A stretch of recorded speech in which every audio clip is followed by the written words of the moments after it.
What if modulo Yuji went to the Heian era, not to stop Sukuna, not to kill him, not to change history, to fight the human being underneath the King of Curses before the King of Curses was all that was left? And here's what makes this difference from every other what if you've seen about Sukuna. Modulo Yuji didn't go back because he thought Sukuna could be saved, not at all. He went back because of one thing Sukuna said in his final moments. One sentence that Yuji Itadori carried for 68 years and could never put down. That perhaps if things had been different, he would have chosen a different path. 68 years! Modulo Yuji spent all that time thinking about that one sentence. About what different meant, about what it would have taken, about whether there was a version of the Heian era where human Sukuna, the most dangerous human being who ever lived, had one person show up for him before the loneliness became something he fed to the world instead. So he went back, 83 years old, the strongest sorcerer alive, carrying 68 years of everything the Jujutsu world threw at him. Modulo Yuji arrived in the Heian era. He found himself in a field outside the capital where the grass had stopped being grass and became something else entirely. A surface made of what happened when the 5 empty generals and the Sun, Moon and Star squad met Ryume and Sukuna on the same afternoon and discovered that their entire combined existence was insufficient. He stood at the edge of it and looked at what was left. Then he looked at what was standing in the middle of it. Ryume and Sukuna. 4 arms, 4 eyes, cursed energy so strong it distorted the air around him the way heat distorts the horizon. The strongest sorcerer in history standing on top of everything he had just ended like it was a place to rest. And he was just standing there. And that was the thing that stopped Modulo Yuji where he stood. What Yuji felt around this Sukuna was different from what he used to feel as a teenager. What he felt now wasn't his power. It was his loneliness. The loneliness of something that had consumed its only equal before it was born and had been alone ever since. Modulo Yuji looked at him for a long time. Then, he took one step forward. Sukuna felt him before he heard him. Modulo Yuji's cursed energy was different. The Heian era produced the strongest sorcerers in history and Sukuna had walked through all of them with ease. Another cursed energy signature meant nothing. What Sukuna felt was something else. He felt something wrong. Something that didn't belong in this era. Like a word in a language that didn't exist yet. Sukuna had encountered every type of sorcerer the Heian era could produce. None of them had produced this feeling. He turned around. An old man standing in a hoodie.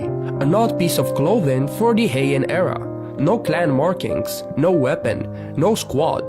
Just standing there looking at Sukuna the way nobody in the Heian era looked at the King of Curses. Modulo Yuji stopped 5 feet away, closer than anyone had stood voluntarily in longer than Sukuna could remember. Close enough that Sukuna could see his face clearly. Scarred, eyes that had seen enough of the world to stop being surprised by most of it. Sukuna had ended the 5 empty generals in under a minute, had dismantled the Sun, Moon and Star squad before they finished their formation, had walked through 1,000 sorcerers today alone and not one of them had given him a moment worth remembering. And this old man in strange clothes from nowhere was standing 5 feet away looking at him without an ounce of fear in his eyes. "You're going to tell me why you're here," Sukuna said, "or I'm going to find out another way." The old man looked at him and said nothing. Sukuna felt the wrongness again, deeper now. His soul perception reaching toward the old man and finding something it recognized without being able to place. Something familiar in a way that had no explanation. The irritation became something harder to name. Not anger. Sukuna knew anger. This was different. This was the specific discomfort of something encountering a being that couldn't be described. Sukuna had spent his entire life being the being people couldn't describe, but he never thought he would feel that way about someone else. In a turn of events, Sukuna decided to not fight him. That was the thing Uraume couldn't explain. They had watched Sukuna and sorcerers for looking at him wrong. "I came to see you," Modulo Yuji said. "Why?" One word, but in Sukuna's mouth it carried the weight of everything he had never bothered to ask because the answer had never mattered. Modulo Yuji looked at him. Because you said something once, a long time from now, that maybe you would have chosen differently. You came here because of something I haven't said yet? Yes. The field went quiet.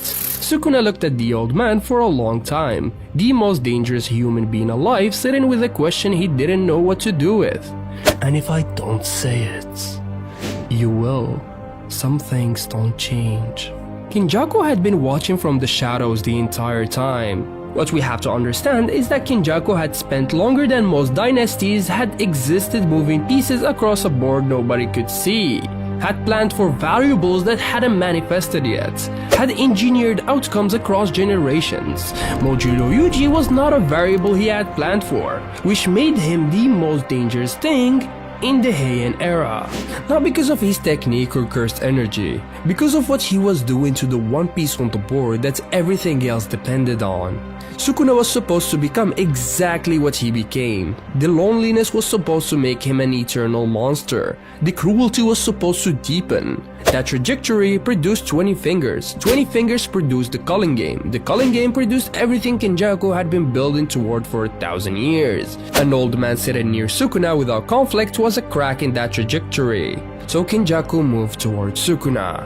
That was the calculation. Fighting Modulo Yuji was going to be a bad idea. The cleaner move was Sukuna himself. The old man came here to change you, Kinjaku said. Everything he's done, the staying, the not fighting, the questions, it's all been aimed at making you into something that fits inside a future he already had decided before he arrived. Sukuna looked at him. Everyone who has ever come near you wanted something. This one is just more patient than most. Then he was gone. Sukuna confronted Modulo Yuji the next day. Someone told me what you actually want, he said. What did they say? That you came to change me, make me smaller. That everything you've done has been aimed at something you haven't told me. Modulo Yuji was quiet for a moment. They're not entirely wrong, he said. I do want something. The cursed energy around Sukuna shifted. I want you to know, the old man said quietly, that it was possible, a different path, before it became impossible. I came here so that at least one person in your entire existence showed up for you before the loneliness became the only thing left. That is it, Modulo Yuji said. That is all I wanted. The field went completely quiet. Sukuna's forearms were still, the cursed energy settled, and something moved across his face that nobody could have explained. It lasted 1 second, then it was gone. You're going to die here. Whatever you came to do, it's done. Modulo Yuji nodded. I know. What happened next was never fully recorded. Two of the strongest sorcerers in history at each other's throats. Modulo Yuji fought at exactly the level that made it matter. Hit hard enough that Sukuna felt it. Pushed far enough that Sukuna had to reach for something real. Every move calculated. Every hit received on purpose. The art of losing to someone whose pride couldn't survive being handed a victory. Giving them a real one instead. Kinjaku arrived midway through and understood immediately. Kinjaku and Uraume at the edge of the field, watching two people who had spent their lifetime in the shadows, finally experiencing a fight that they deserved. Modulo Yuji took the final hit the way he had planned to take it. He felt everything go quiet the way things go quiet when the body runs out of reasons to keep going, and in that quiet, he felt Sukuna's soul perception one last time. Reaching toward him, finding what it always found. Something familiar. Something that knew him. Sukuna stood over the body of the old man in the hoodie and felt something his pride would never let him name out loud. He stood there for a long time. Then, he walked away. 1,000 years later in the afterlife, Ryomen Sukuna was presented with two paths. North to start again, south to return to what he was. He stood there for a moment and chose north. Nobody knew why he chose north. Nobody ever would. But somewhere in that choice was the echo of an old man in a hoodie, and one thing that had never happened to Sukuna in his entire existence. Someone showed up, and it turned out that was enough.